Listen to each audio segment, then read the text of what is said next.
Good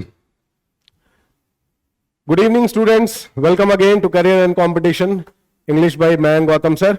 और आज फिर हम लोग वर्ब पे जो टॉपिक चल रहा था हम उसी को थोड़ा सा डिटेल में और पढ़ेंगे। बहुत छोटा सा वीडियो होगा जिसमें आप ट्रांजिटिव और इंट्रांजिटिव वर्ब को थोड़ा सा डिटेल में पढ़ेंगे, ठीक है ना। तो शुरू करते हैं हम लोग बिना टाइम वेस्ट किए। और क्या पढ़ने वाले हैं हम लोग? Transitive and intransitive verbs, intransitive, ठीक है ना। Transitive and intransitive verbs। तो देखिए ट्रांजिटिव वर्ड जो आया है वो ट्रांस वर्ड से आया है। Trans, TRANS। ट्रांस का मतलब क्या होता है? ट्रांस का मतलब to move from one place to another, ठीक है ना। टू मूव, एक जगह से दूसरे जगह ले जाना, ठीक है। अब इसी ट्रांस वर्ड से देखिए क्या क्या बना है। ट्रांसपोर्ट, है ना। ट्रांसपोर्ट क्या करता है? आपके सामान को एक जगह से दूसरे जगह ले जाता है। ट्रांसफर, है ना, इसमें भी एक आदमी एक जगह से दूसरे जगह शिफ्ट होता है। ट्रांजिट, ट्रांजिट भी वही मीनिंग रखता है जिसमें आप सामान एक जगह से दूसरे जगह या इंसान एक जगह से दूसरे जगह मूव करता है। ये सारे वर्ड्स ट्रांस से बने हुए हैं। उसी तरह से ट्रांजिटिव वर्ड भी क्या होता है? ट्रांजिटिव वर्ब एक ऐसा वर्ब होता है जो एक आदमी के एक्शन का असर, यानी कि एक नाउन के एक्शन का असर दूसरे नाउन पे शिफ्ट करता है। तो ऐसा वर्ब या वर्ब का फॉर्म जो एक नाउन के काम के असर को दूसरे नाउन के ऊपर ट्रांसफर कर दे, ऐसे वर्ब को हम ट्रांजिटिव वर्ब कहते हैं। तो ट्रांजिटिव वर्ब क्या करता है? ट्रांजिटिव वर्ब क्या करता है? It shifts the effect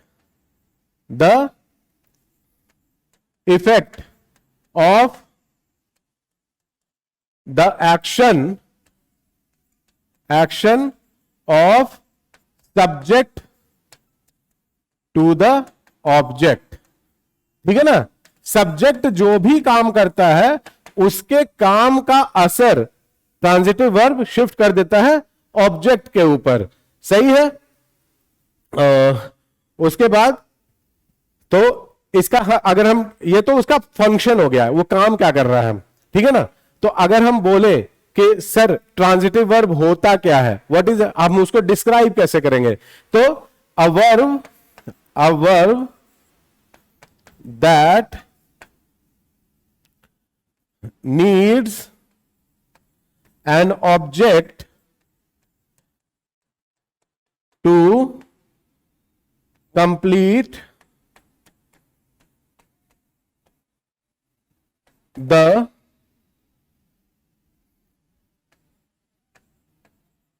meaning or sense, ठीक है ना।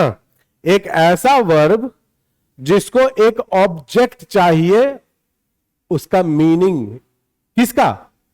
मीनिंग और सेंस ऑफ द सेंटेंस, ठीक है ना। वरना फिर सेंटेंस का मतलब ही नहीं रहेगा, अधूरा रहेगा। मतलब तो कुछ ना कुछ हर दो तीन वर्ड एक साथ मिला के अगर तरीके से लिखा जाए तो उसका कुछ ना कुछ मीनिंग होगा, लेकिन कंप्लीट मीनिंग नहीं होगा, कंप्लीट सेंस नहीं होगा। तो हमें अगर एक ऐसा वर्ब लिखना है जो जिसको एक ऑब्जेक्ट चाहिए ताकि उसका सेंस कंप्लीट हो पाए, तो ऐसे वर्ब को इज कॉल्ड क्या कहलाता है? वो ट्रांजिटिव वर्ब, ठीक है ना। Transitive verb. अब हम लोग इसका एग्जाम्पल देखेंगे, ठीक है। जैसे अगर हम लिखें द फार्मर ग्रोज, अब मान लीजिए हमने एक सेंटेंस ये लिख दिया, द फार्मर ग्रोज। अब कोई भी पूछेगा भैया ग्रो का मतलब क्या है? हा? क्या ग्रो मतलब उगाता है। उगाता है, क्या उगाता है? कुछ तो मीनिंग होना चाहिए ना। अब ये आधा मीनिंग है, फार्मर उगाता है, किसान उगाता है, क्या उगाता है? हा? तो आप उसमें कुछ भी लिख सकते हैं, लेकिन मैं आपके लिए लिख दे रहा हूं crops, grows crops in the fields. ठीक है, अब जब हम यहां पे क्रॉप्स लिखते हैं तब जाके इस सेंटेंस का मीनिंग कंप्लीट होता है। द फार्मर ग्रोज क्रॉप्स, तो ये जो क्रॉप्स है ये ऑब्जेक्ट है, ठीक, उसी तरह से ये फार्मर सब्जेक्ट है, और अब ये ग्रोज, ग्रो जो है ये ऐसा वर्ब है जो इसके काम का असर इस पे क्रॉप्स पे ट्रांसफर कर रहा है, इसीलिए ग्रो एक ट्रांजिटिव वर्ब है। दूसरा सेंटेंस देखते हैं,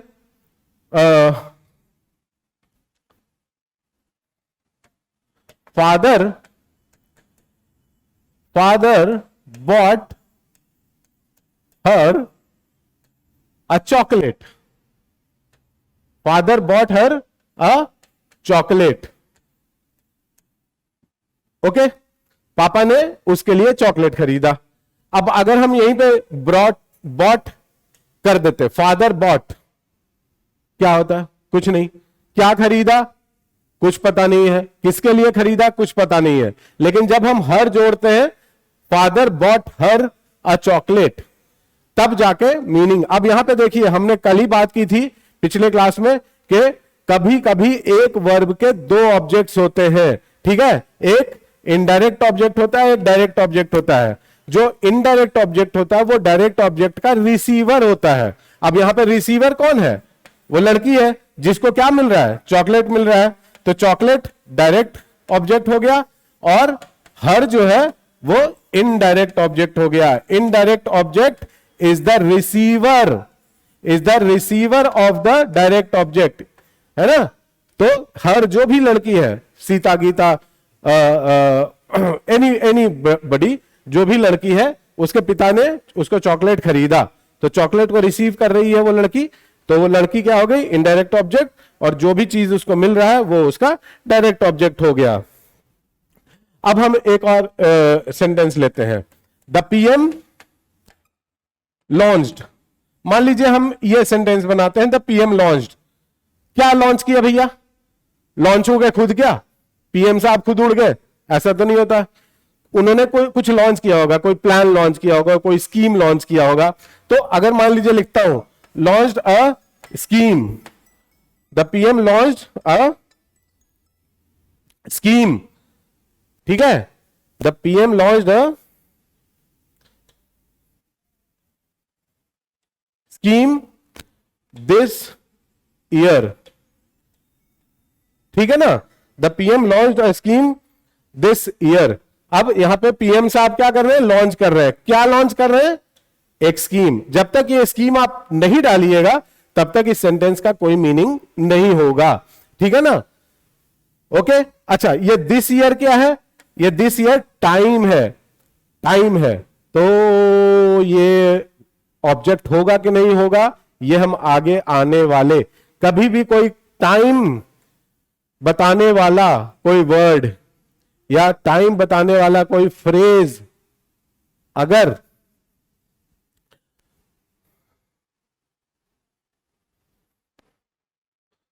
कोई टाइम बताने वाला फ्रेज होता है तो वो क्या होगा, वो हम आगे की क्लासेस में पढ़ेंगे।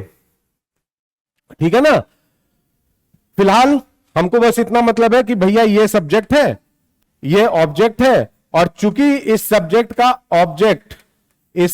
का ऑब्जेक्ट यहां ट्रांसफर हो रहा है, इसीलिए इसे हम क्या कहेंगे?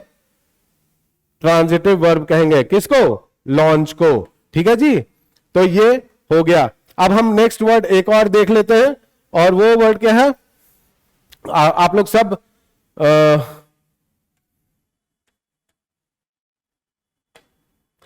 लोग सब क्या करते हैं? आप लोग सब देखते रहते हैं फुटबॉल।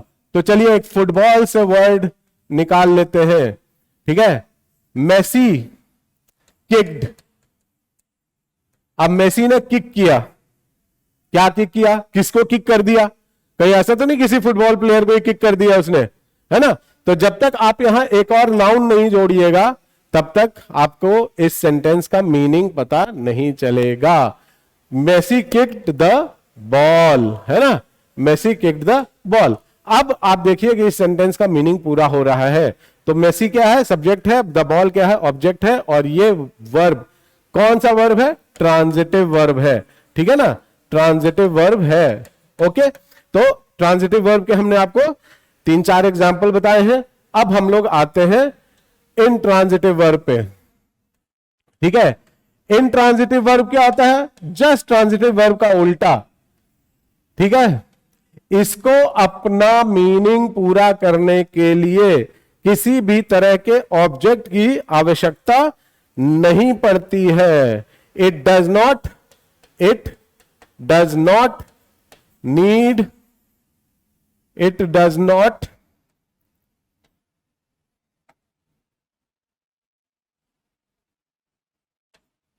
ओहो it does not need an object. Okay, पहला पॉइंट। दूसरा point, it has a complete sense और meaning, it has a complete sense और मीनिंग बाय इटसेल्फ। इसका खुद का मीनिंग होता है, मतलब ये अपने आप में मीनिंग पूरा कर देता है। It completes the meaning of the sentence, ठीक है। अब जैसे हम देखते हैं पहला सेंटेंस, द बेबी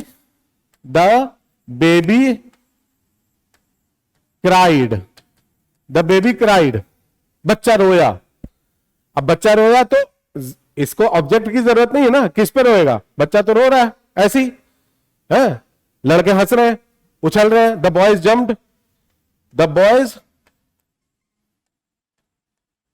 जम्प्ड, कैसे जंप किए? Happily after winning the match, है ना। खैर इतना लंबा सेंटेंस नहीं बनाऊंगा मैं। The boys jumped happily. अब आप कहेंगे सर ये हैप्पीली क्या ऑब्जेक्ट है क्या? हैप्पीली ऑब्जेक्ट नहीं है, यहां पे एडवर्ब है। किस तरह से जंप कर रहा है? वो वर्ब को क्वालिफाई कर रहा है, उसके बारे में कुछ बता रहा है। तो हम लोग एडवर्ब जब आगे पढ़ेंगे तो उसमें इसको डिटेल से पढ़ेंगे। ये छोटा सा वीडियो है सिर्फ ट्रांजिटिव और इनट्रांजिटिव वर्ब को डिफाइन करने के लिए। हाँ, एक और सेंटेंस देखते हैं, third sentence, the lady smiled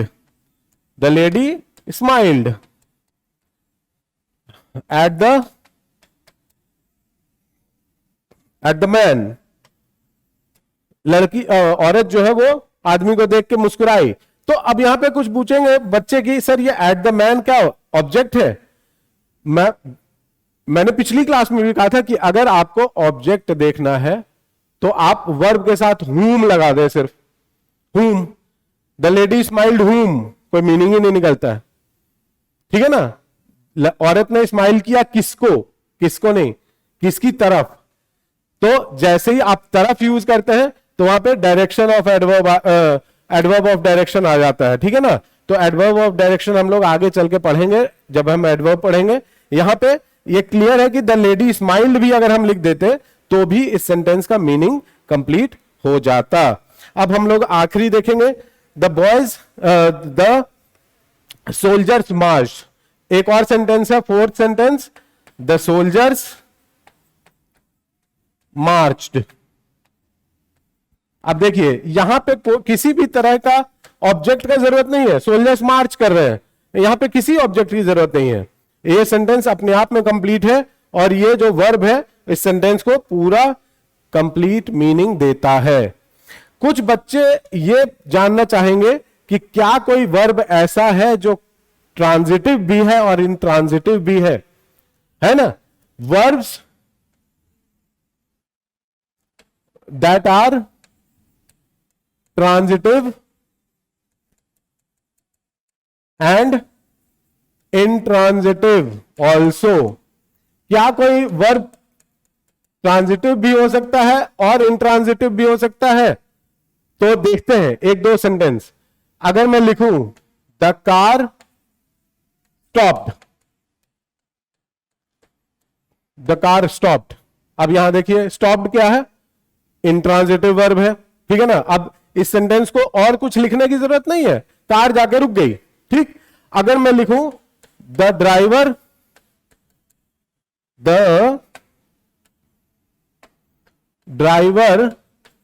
stopped the bus. अब यहां पे देखिए, यही स्टॉप्ड जो ऊपर में इंट्रांजिटिव था नीचे में ट्रांजिटिव हो गया, क्योंकि ड्राइवर ने रोका। किसको रोका? यहां पे वॉट लगाया ना इसके साथ। हमने ट्रांजिटिव ढूंढने के लिए पिछले क्लास में क्या कहा था? वॉट और हुम लगा दीजिए। तो यहां पे आप देखिए, the driver stopped what? The bus. The bus is the object. यहां पे ऑब्जेक्ट की जरूरत है, यहां पे किसी ऑब्जेक्ट की जरूरत नहीं है, क्योंकि कार खुद से रुक रही है। तो यहां पे हम देखते हैं कि स्टॉप्ड वर्ड जो है वो ट्रांजिटिव भी है और इनट्रांजिटिव भी है। उसी तरह से हम लोग अगला देखेंगे, द ग्लास ब्रोक। ग्लास जो है वो टूट गया। पहला सेंटेंस, ग्लास टूट गया, सिंपल है। सब्जेक्ट है, ऑब्जेक्ट है, यह सब्जेक्ट है, वर्ब है, किसी भी ऑब्जेक्ट की जरूरत नहीं है। अगर हम यहां लिखे the boy broke the glass, अगर हम यही लिखते the boy broke the glass, अब यही वर्ड जो ब्रेक का पास्ट टेंस है वो ब्रोक यहां पे ट्रांजिटिव हो जाता है, जबकि यहां पे इनट्रांजिटिव था। ठीक है ना, यहां पे इनट्रांजिटिव था, यहां पे ट्रांजिटिव हो जाता है। तो एक वर्ड अलग अलग सिचुएशन में, एक वर्ब अलग अलग सिचुएशन में ट्रांजिटिव भी हो सकता है और इनट्रांजिटिव भी हो सकता है। एक आखिरी सेंटेंस और देख लेते हैं, एक आखिरी पेयर, और उसके बाद हम लोग इसको खत्म करेंगे। ऑल लिविंग थिंग्स ईट